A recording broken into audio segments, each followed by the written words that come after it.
My YouTube channel friends, कैसे हैं आप सभी। आशा करता हूँ आप सभी बहुत अच्छे होंगे। आज की वीडियो में हम एक बेसिक एम्पलीफायर सर्किट डायग्राम की एसटीडी करने वाले हैं और यदि बात करें तो ये हमारे यहाँ पर ड्राइवर सर्किट डायग्राम होने वाला है। तो चलिए वीडियो को शुरू। अभी तक आपने इस वीडियो को लाइक नहीं किया तो लाइक कर दीजिएगा और चैनल को सब्सक्राइब नहीं किया तो सब्सक्राइब जरूर शुरू कर लीजिएगा। तो देखिए बहुत ही सिंपल और बेसिक सा सर्किट डायग्राम में इसी प्रकार के सारे एम्पलीफायर डिजाइन किए जाते हैं, लेकिन उसमें कुछ अरेंजमेंट थोड़ा अलग किया जाता है, लेकिन लगभग काम एक सा ही करते हैं। तो चलिए इसके सर्किट डायग्राम को, इसकी वर्किंग को हम यहाँ पर समझते हैं। तो देखिए ये आप यहाँ पर देख पा रहे हैं, ये हमारे यहाँ पर पॉजिटिव लाइन है जो कि 45 वोल्ट डीसी की है। यदि ट्रांसफार्मर की बात करें तो यहाँ पर 35 का ट्रांसफार्मर यूज होगा। ये 45 वोल्ट डीसी की हमारी पॉजिटिव लाइन है। यहाँ पर हमारा मेन जो ट्रांसफार्मर से वोल्टेज निकलता है जो डीसी में होता है वो हमारे यहाँ पर आता है।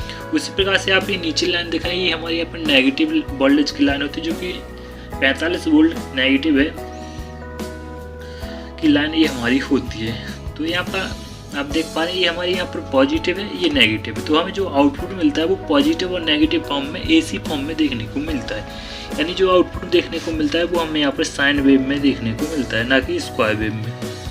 तो इस प्रकार का हमें आउटपुट देखने को मिलता है। तो देखिए जो आधा होता है इस प्रकार से, तो देखिए इस प्रकार का ये आउटपुट इस साइड से देखने को मिलता है इस प्रकार का, और जो हमारा आउटपुट देखने को मिलता है वो इस प्रकार का जो आधा आउटपुट है वो हमें इस साइड से देखने को मिलता है। यहाँ पर आप इस प्रकार से समझ सकते हैं कि जो हमें आउटपुट देखने को मिलता है वो कुछ समय के लिए प्लस और कुछ समय के लिए माइनस देखने को मिलता है। इस प्रकार से हमारे यहाँ पर सर्किट वर्क करता है। तो चलिए इनपुट स्टेज से स्टार्ट करते हैं। तो देखिए जो हमें यहाँ पर इनपुट सिग्नल देना होता है वो भी हमारे यहाँ पर साइन वेव में ही इनपुट सिग्नल होता है, जिसकी फ्रिक्वेंसी यहाँ पर बदलती रहती है सिग्नल के अकॉर्डिंग। तो यहाँ पर हमें इनपुट सिग्नल देना होता है। इनपुट सिग्नल हम यहाँ पर JND और इस पॉइंट के बीच में देते हैं। यहाँ पर एक कैपेसिटर लगा हुआ है। तो इस कैपेसिटर का काम क्या होता है कि ट्रांजिस्टर को वर्क करने के लिए इसकी बेस पर कुछ वोल्टेज होते हैं, और यदि वोल्टेज हमारे इनपुट सोर्स में चले जाते हैं तो वो सोर्स हमारे यहाँ पर खराब हो सकता है। तो इसीलिए यहाँ पर एक कैपेसिटर लगाया जाता है जिससे कि यहाँ पर जो डीसी वोल्टेज होते हैं ये उसे कैंसिल कर देता है, और डीसी वोल्टेज कैंसिल हो जाते हैं तो यहाँ पर हमें 0 वोल्ट देखने को मिलता है, और जो हम सिग्नल देते हैं वो इस ट्रांजिस्टर पे आ जाता है। उसी प्रकार से जैसे कि मैंने आपको बताया कि ट्रांजिस्टर के बेस पे कुछ वोल्टेज होते हैं, तो उस वोल्टेज के लिए हमारे यहाँ पर एक 33 किलो ओम की एक रेजिस्टेंस लगी होती है।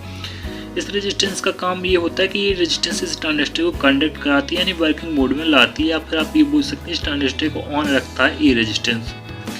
तो देखिए यहाँ पर एक 47 किलो ओम की रेजिस्टेंस लगी हुई है। इस रेजिस्टेंस का काम क्या होता है, इन दोनों ट्रांजिस्टर को वोल्टेज देने का काम करती है, यानी सप्लाई यहाँ से ये प्लस है ये यहाँ पर आता है। तो ये काम कैसे करता है ये ट्रांजिस्टर, चलिए समझ लेते हैं। तो देखिए जैसे ही हम यहाँ पर सिग्नल देते हैं तो ये ट्रांजिस्टर हमारा यहाँ पर वर्क करता है। तो ये प्लस साइड से सिग्नल लेता है, यहाँ से पॉजिटिव साइड से ये रेजिस्टेंस के थ्रू यहाँ पे वोल्टेज लेगा, और इस प्रकार से एमीटर से वोल्टेज लेगा, वो कलेक्टर से आउट करेगा जैसा ही सिग्नल देंगे। तो जिस प्रकार से यहाँ पर हमारे सिग्नल होंगे, तो यदि हम ये रेजिस्टेंस यहाँ पे ना लगाएं तो क्या होगा कि हमें यहाँ पर सिग्नल देखने को नहीं मिलेंगे, क्योंकि हमारी यहाँ पर नेगेटिव सप्लाई हो जाती है। तो यहाँ पर एक रेजिस्टेंस लगा दी जाती है जिससे कि हमें यहाँ पर एक पॉजिटिव फॉर्म में यहाँ पर सिग्नल देखने को मिल सके, यानी पॉजिटिव वोल्टेज यहाँ पर देखने को मिल सके। तो हालांकि यदि आप चाहें तो ये रेजिस्टेंस इस ट्रांजिस्टर की कलेक्टर पे भी लगा सकते हैं, लेकिन जरूरी नहीं, ये डायरेक्ट जोड़ देते हैं तो भी ये काम करता है, अच्छे से वर्क करता है।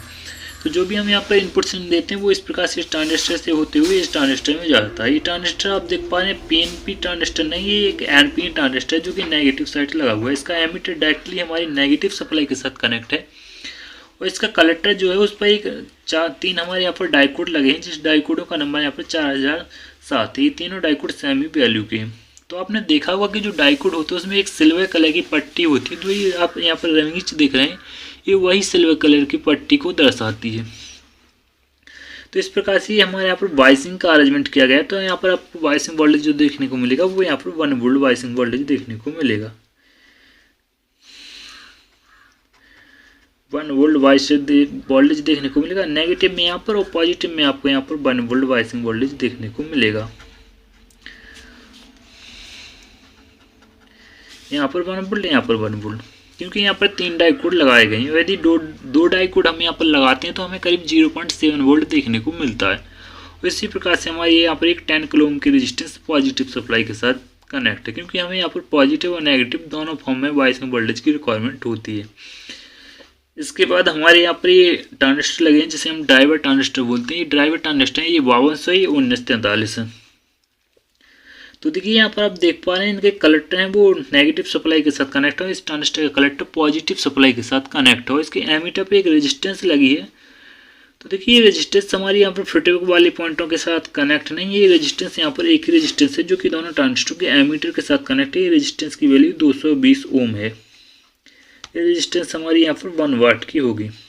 ये हमारी यहाँ पर फीडबैक वाली लाइन से कनेक्ट नहीं है, आप इसका ध्यान रखिएगा। और देखिए हमारी जो फीडबैक रेजिस्टेंस है वो हमारे यहाँ पर 33 किलो ओम की फीडबैक रेजिस्टेंस है।